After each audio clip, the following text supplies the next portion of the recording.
화제가 되고 있는 이슈 인물과 논란에 대해서 전문가와 자세히 짚어보겠습니다. 오늘은 전지현 변호사 나오셨습니다. 네, 어서 오세요. 네, 오늘 인고문 얘기부터 얘기 좀 해보겠습니다. 결혼부터 이혼 소송까지 정말 시끌벅적한데 지금 인고문이 재산 분할 청구 소송을 냈어요. 근데 이게 사상 최대 금액이라고 하죠. 최대 금액이죠. 네. 이 블록버스터급 소송전이라고 하는데 네. 할리우드 영화 관련해가지고는 기사를 볼 때 멜 깁슨이 이혼을 하면서 5천억 원을 줬다, 스티븐 스필버그가 1,200억 원을 줬다 이런 기사는 봤는데 우리나라에선 이례적이죠. 네. 이 기사에 보도된 바에 따르면은 이부진 사장 재산이 지금 추정되는 것만 2조 4천억 정도가 된다 그래요. 네. 이 중에 99%가 주식이고 시세에 따라서 유동적이다 하는데 그 이외에 부동산이라든지 다른 재산들까지 합하면은 얼마 되진 않겠지만 또 그보다 더 되겠죠. 근데 어디까지나 그 주식이 큰 부분일 거란 말이에요. 그래서 네. 임고문도 그래서 2조 4천억 원을 보고 여기에 대해서 50% 1조 2천억 원을 청구를 하게 된 거죠. 네. 그동안 사실 인고문이 가정을 지키겠다 이런 입장이었는데 최근에 사생활이 공개되지 않았습니까? 네네. 그러다 보니까 심경의 변화가 있었다 이렇게 봐야 될까요? 재산 분할이라는 거는 이혼 청구가 인정됨을 전제로 하는 거잖아요. 네. 인구부님은 지금까지 가정을 지키고 싶다, 이혼을 원하지 않는다 계속 이렇게 얘기는 해왔지만은 네. 어쨌거나 1심 법원에서 패소를 했고 또 그다음에 친권, 양육권도 전부 뺏겼고 면접교섭권도 한 달에 2번밖에 인정이 안 됐단 말이에요. 이무죄 고문은 앞으로 2심에서도 이런 결과가 번복되지 않을 거라고 생각하고 마음을 굳힌 걸로 보이고요. 지금 인고문이 선택할 수 있는 최선의 카드는 재산 분할이거든요. 그래서 재산 분할 청구 소송을 하게 된 걸로 보입니다. 네. 사실 재산 분할이라는 게 결혼한 이후에 공동으로 형성한 그 재산을 나누는 건데 글쎄요, 1조 원까지는 안 될 것 같고 이게 어느 선에서 좀 인정이 될 거라고 보십니까?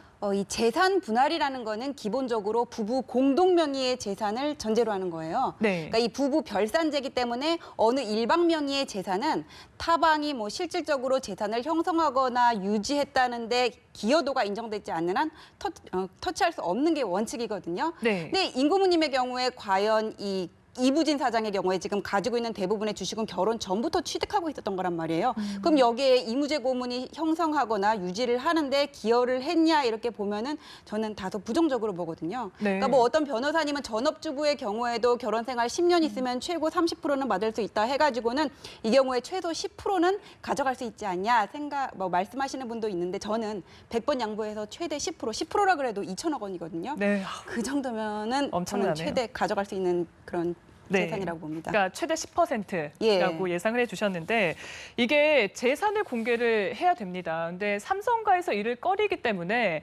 이게 소송이 아니라 합의의 일을 가능성이 크다 이런 얘기도 나오더라고요. 판결을 하게 되면은 이 법조 역사상 이례적인 역사의 길이 남을 판결이 될 텐데 네. 아마도 판결까지는 안 갈 거라고 싶어요. 왜냐하면은 이 재판을 하게 되면은 이부진 사장이 가지고 있는 개개의 주식에 대해서 취득 경위가 어떤지, 취득한 날짜가 어떤지, 그 이외의 개인 명의로 취득하고 있는 동산, 부동산 어떤 재산이 있는지를 전부 명시해야 될 필요가 있거든요.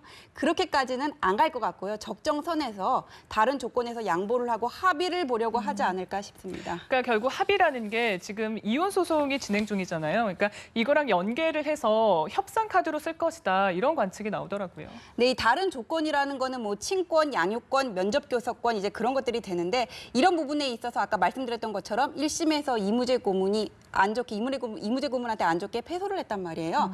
이게 본인이 선택할 수 있는 재산 분할이라는 최선의 카드를 꺼냄으로써 다른 조건들에서 뭔가 유리한 협상을 끌어내겠다 충분히 예측 가능한 문제죠. 그러니까 이무죄 고문의 입장으로서는 재산 분할이 어떻게 보면 최상의 카드다라는 네. 말씀이신 것 같은데 그런데 지금 이무죄 고문이 불과 이틀 차이로 수수료 21억 원을 아꼈다 이런 내용이 나오고 있는데 예, 어떤 이무죄 내용일까요? 고문 네. 21억 버셨죠. 이게 무슨 얘기냐 하면은 일반적으로 민사소송을 제기를 할 때 이 청구 금액에 따라서 법원에 내야 되는 수수료가 올라가요. 예를 들면 1,000만 원 미만인 경우에는 0.5% 그 초과하면은 몇 프로 이렇게 올라가는데 네. 가사 소송의 경우에는 다른 청구 안 하고 그냥 이혼만 청구한다 그러면은 인지대 2만 원. 그다음에 재산 분할까지 청구한다 그러면 재산 분할이 뭐 1억이건 1,000억이건 무조건 10,000원이었거든요.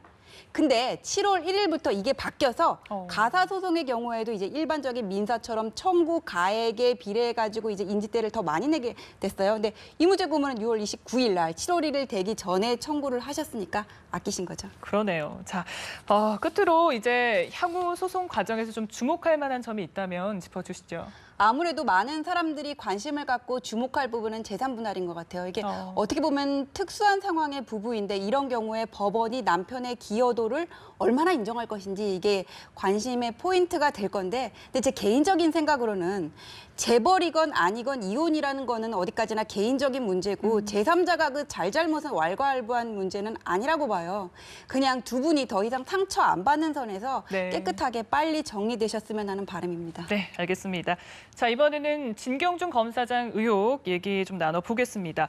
검찰총장이 특임 검사를 임명했는데 이 특임 검사가 어떤 건지 먼저 좀 설명을 해주실까요? 이 특임 검사라는 거는 2010년부터 이른바 스폰서 검사 사건 네, 때 유명했죠. 우리나라에 네. 도입이 됐는데, 이게 뭐냐면은 검사가 범죄 혐의가 있을 때 이걸 어떻게 수사를 하느냐에 관해서 특임 검사 제도를 도입을 해서 검사의 범죄에 대해서는 특임 검사로 하여금 수사를 하게 하자, 그런 건데, 우리나라에서는 벌써 2010년에 그랜저 검사, 그리고 네. 2011년에 벤치 여검사 있었고요. 2012년에 또 조이팔 관련해서 뇌물수사 비리 때 도입이 됐었고, 이제 진 검사장까지 네 번째인데, 네. 근데 진 검사장의 경우에는 이게 높은 분이에요. 검사장이잖아요. 그러니까 일선의 그런 평검사들이 수사를 하기 어렵다고 판단을 한 거예요. 또 검찰청 내부는 상명하복, 위계질서, 검사동일체 명확하다 보니까 네. 그래서 이번에 특임 검사로 이례적으로 연수원 20기 한기수 선배인 인천지검장이 임명이 되게 된 거죠. 네, 그러니까 검사장 수사도 사실 이례적인데 이 특임 검사도 검사장급으로 할 네. 수밖에 없는 그런 상황인 것 같고. 안타까운 일이죠. 그러네요. 근데 이 진검사장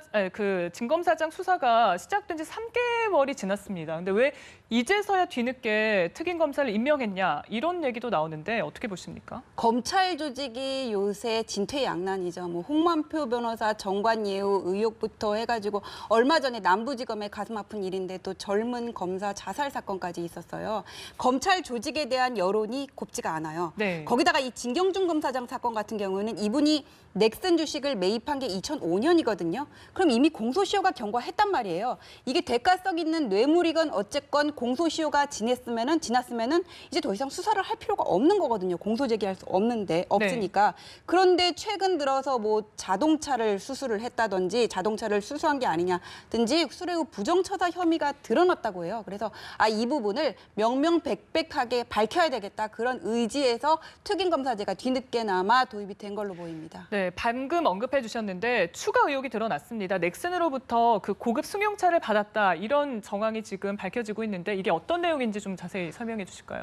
진경준 검사장이 다른 사람 명의로 된 제네시스 승용차를 타고 다녔고, 그다음에 이 리스료를 본인이 아닌 타인이 대납을 했다 그래요. 그다음에 그 외에 벤츠 승용차를, 그러니까 공직자 재산 등록상에 자기가 등록하지 않은 벤츠 승용차를 타고 다녔다, 이런 의혹까지 불거졌는데, 네. 뭐 액수의 고액을 떠나서 이게 정말 대가성 있는 뇌물이었다면 법적인 책임, 그리고 준 사법기관으로서의 검찰로서의 그 윤리적 책임 피할 수 없겠죠. 네, 참 이래저래 정말 검찰의 신뢰가 추락한 상황인데 이번 수사를 계기로 그 신뢰를 좀 회복할 수 있길 바라보겠습니다.